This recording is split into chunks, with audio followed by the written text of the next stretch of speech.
Good afternoon, ladies and gentlemen. We are now ready to start our third panel for the day.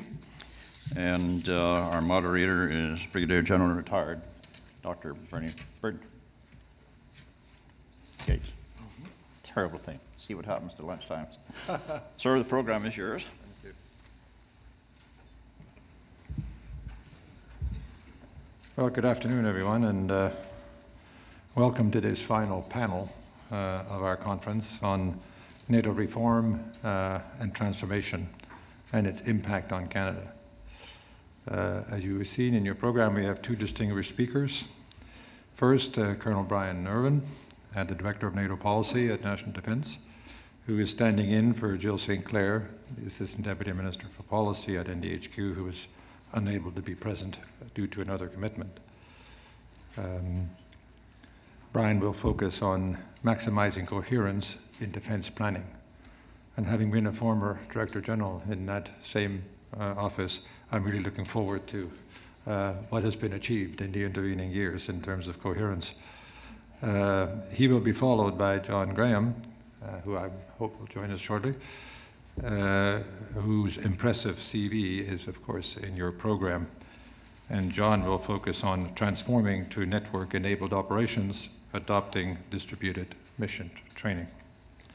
As we've done on the other panels, we will, of course, conclude with an opportunity to address follow-on questions to our speakers. And with that brief introduction, Brian, you have the floor. Thanks very much. Distinguished guests, ladies and gentlemen, thank you for providing me the opportunity to contribute to this panel discussion on NATO reform and transformation. Our Assistant Deputy Minister for Policy, Jill St. Clair, sends her warmest regards and sincere regrets for not being able to join this session today. Now let me, if I could, just begin my remarks by speaking to what has already certainly been said several times today. And that is that NATO and its member nations are in a challenging situation. The impact of the international economic crisis has touched all of us, and many of our allies are facing drastic cuts to their current defense budgets. And it is within this context, or against this backdrop, that the alliance has currently entered what is a pretty significant period of both reform and transformation. And as I go forward in talking about reform and transformation, it's perhaps helpful to speak a little bit to what these two terms mean within a NATO context. NATO reform is really all about seeking ways to improve how the alliance improves the conduct of its daily business. And currently what is being covered with regards to, or what is topical with regards to NATO reform is reforms within NATO's command structure, how it manages resources, and how its headquarters themselves, the NATO headquarters itself, actually operates. So that's the reform piece. Sort of concurrent to that is then a NATO transformation. And NATO transformation represents those efforts that are, again, running concurrent to reform, that aim to ensure the alliance is better postured to meet current and future challenges. And so Canada has long been an advocate, or strong advocate, of certainly both reform and transformation initiatives as they're pursued within the alliance. And without a doubt, we've been particularly welcoming of the transformation initiatives that will guide the militaries of our allies into more modern, expeditionary forces that ultimately improve both burden sharing across the alliance. And in this regard, this will help achieve the overall goal of having a more sustainable, flexible, and deployable alliance, which very much in turn also benefits Canada's interests. Now, to speak more specifically then to the strategic concept and where things are going, and certainly, you're all well aware of NATO's adoption of a strategic concept last November, and throughout the document, there is a theme that has been embedded, and that is very much the reform and transformation theme. But in particular, if you go more towards the end of the document, paragraph 37. And the like really focuses in on what is meant and where we tend to go with regards to reform and transformation. And just as a sort of a refresher, Again, paragraph 37 tells us that NATO must have sufficient resources, financial, military, and human, to carry out its mission, but that these resources must, however, be used in an efficient, effective way possible. And the declaration, or the concept, goes on to highlight the importance of maximizing the deployability and operational sustainability of the forces, to ensure the maximum coherence in defense planning, to reduce unnecessary duplication, and to focus on capability development efforts on modern requirements. And further, the concept goes on to also speak to the need to develop and operate capabilities jointly, to preserve and strengthen common capabilities, standards, structures, and funding, and engage, or whilst engaging, in a process of continual reform. And so that, again, a lot of that is, I guess, a bit of a scene setter, or setting some background as context based on strategic concept. But I think as we start to look towards the future and where the current narrative is headed within Brussels, you'll see more recently, if you listen to the Secretary General speak, you will no doubt have heard him make reference to, or you'll have seen the introduction of this new concept of smart defense, which in many respects refers to many of the initiatives that have sprung from this whole, or is based or founded on the passages in the strategic concept on reform and transformation. Now, while the term smart defense is not one that is precisely defined, I think most of us within the NATO circles generally understand this to represent what is perhaps a more holistic look at how reform and transformation initiatives together can deliver a capability, but also delivering capability within the context of a period of intense fiscal restraint. It's about being smarter with our money, but also about still pursuing the initiatives that we've set for ourselves. Now, of particular interest within this smart defense concept is the emphasis that has been placed, on the increasing need to consider multinational approaches towards capability development, and the encouragement of cooperation, pooling, and sharing amongst nations of those capabilities. And so I think, in other words, smart defense is probably best seen as part of an overall wave of change that is being forced by an economic crisis. And in fact, smart defense really goes right to the core, I think, of burden sharing within the alliance. And it's really all about providing a coherent framework to better enable allies to bring what they can to the fight.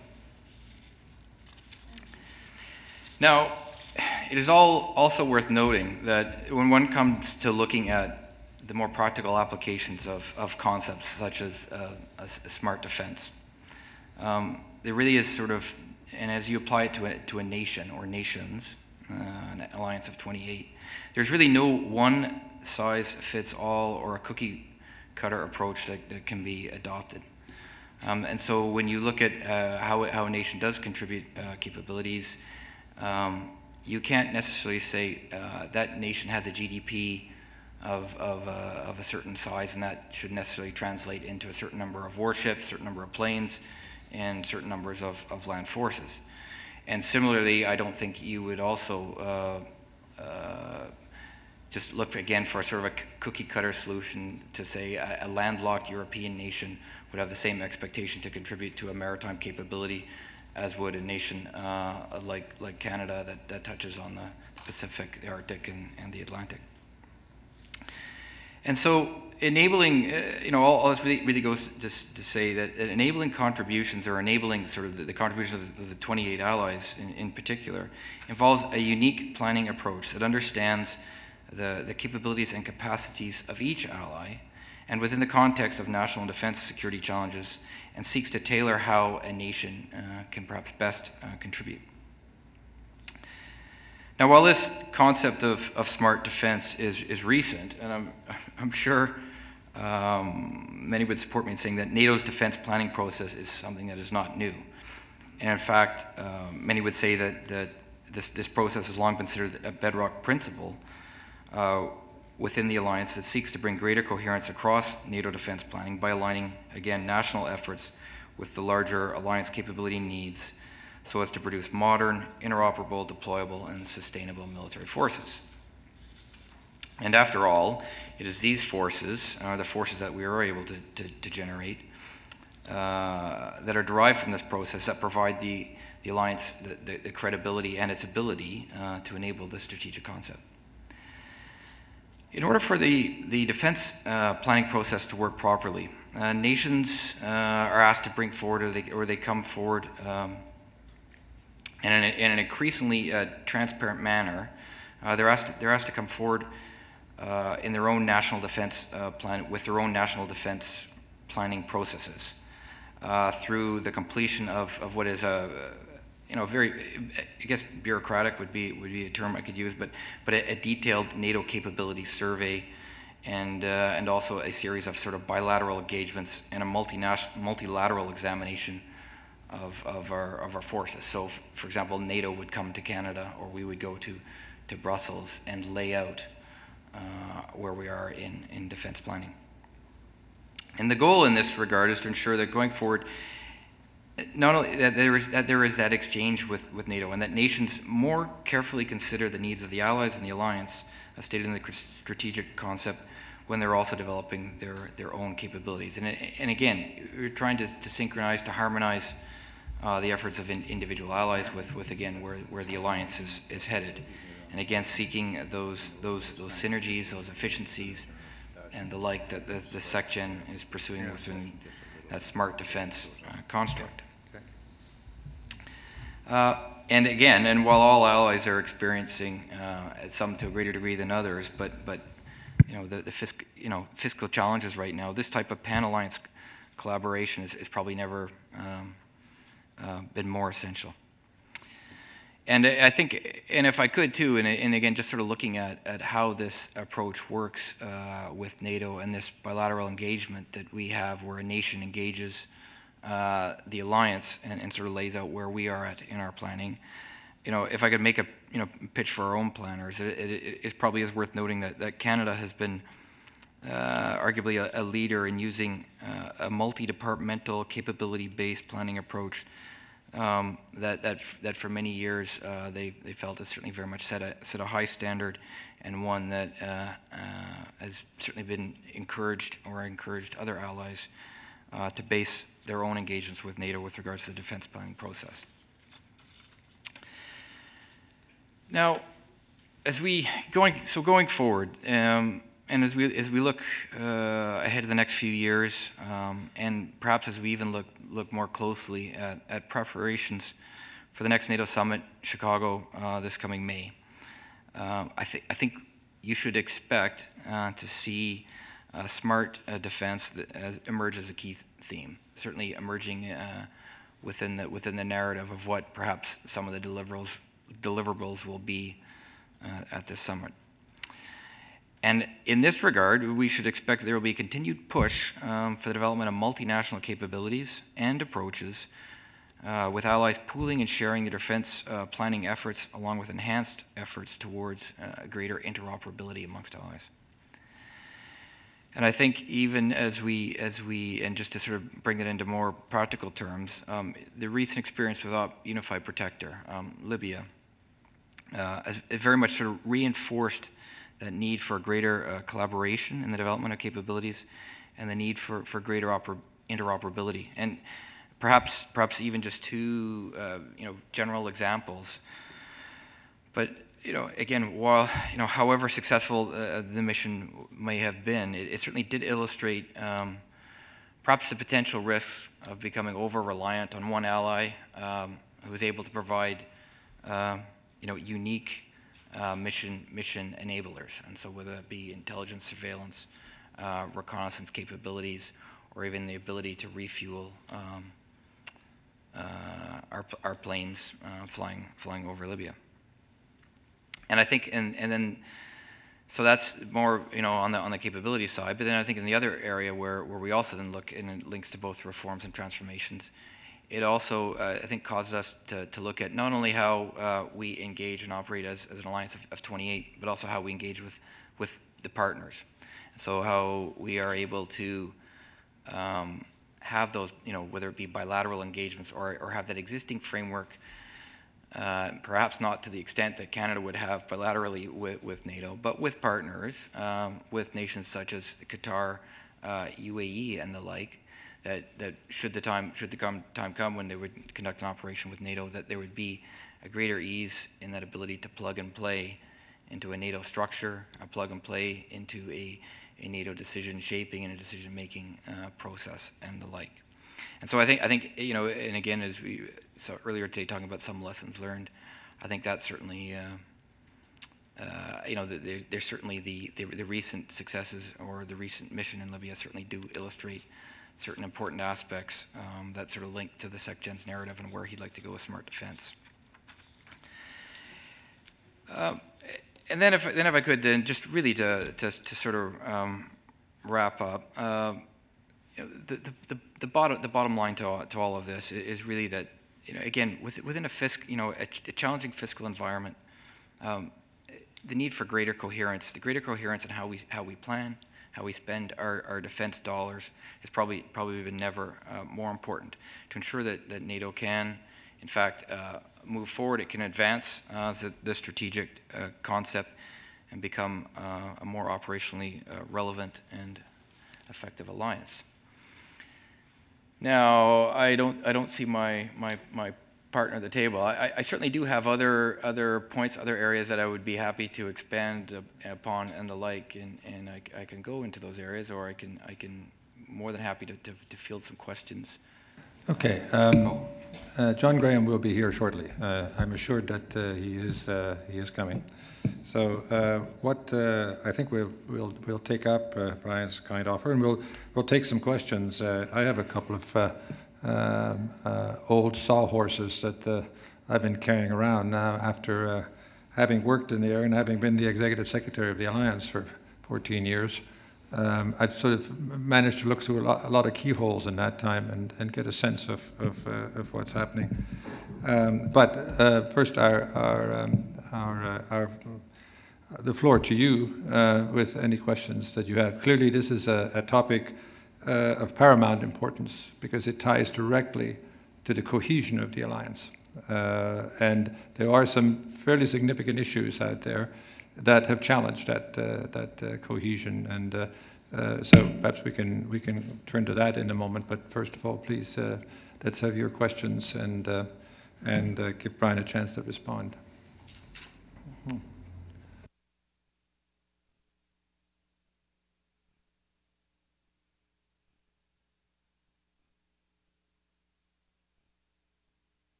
All right. Well, let me ask Brian a question. I was part of a group of people who, in preparation for the new NATO strategic concept in the Canadian Defence Association Institute, we wrote a fairly a collective group. We wrote a document many of you may have seen, which was entitled "Security in an Uncertain World: A Canadian Perspective on NATO's New Strategic Concept." And it'd be interesting on Brian's comment, because one of our major concerns was in how NATO operations are funded. Historically, allies who engaged themselves in a NATO operation, the costs of doing so were classically referred to as "they fall where they may." That meant that, and this came to a head in a very good example, when we had a disaster relief operation in Indonesia, and it so happened in our standby capability forces, it was the task of the Spanish to provide heavy engineering equipment, and they said, right, we're going to send off a mission to help these poor people who are suffering in this disaster. And the Spaniards said, yes, but we have all the heavy equipment that has to be shipped from Spain to, and they said, oh yes, well, go to it, it's your job, but you have to pay for it. And others simply flew their soldiers and their aid people there, and so there was a huge disproportion in what happened. And this is an old problem that has plagued the alliance. And it is not necessarily in the same context as in the Libyan operation, for example, where of the 28 allies that we have now, if you think about it, there was probably only about in the low teens that participated in some direct way, but there were only very few who actually carried out military operations and so on.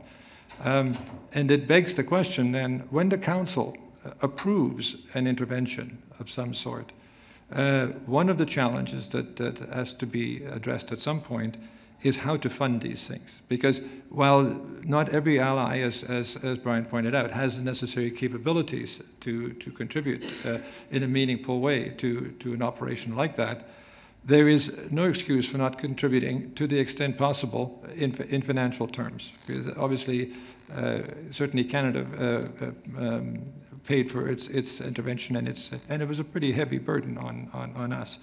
So one of the points that we try to stress, and of course it's still not a reality, and I'd be interested if Brian can comment on it, is that we have in the Alliance, we have a system of an annual budget for operations, for all sorts of support, and there is a quotient assigned to each ally according to their means.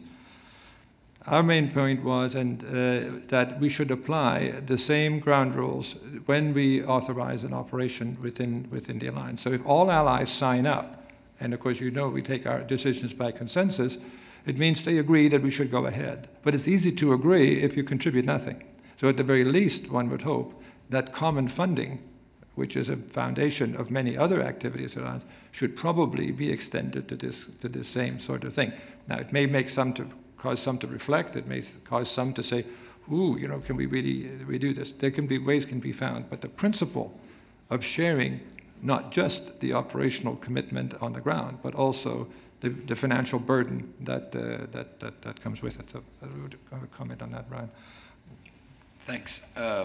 So certainly some of the comments I might make will probably be a bit personal, or at least certainly reflect my personal perspectives, and certainly having spent the last 3 years in NATO headquarters, working for the Canadian delegation to NATO, where we discussed quite routinely not only the contributions, the common funded aspects, and what share of the burden allies were upholding in Afghanistan, but then we also went into the Libya mission, where I think some of the legacy from Afghanistan carried over, and folks said, hey, we weren't not prepared to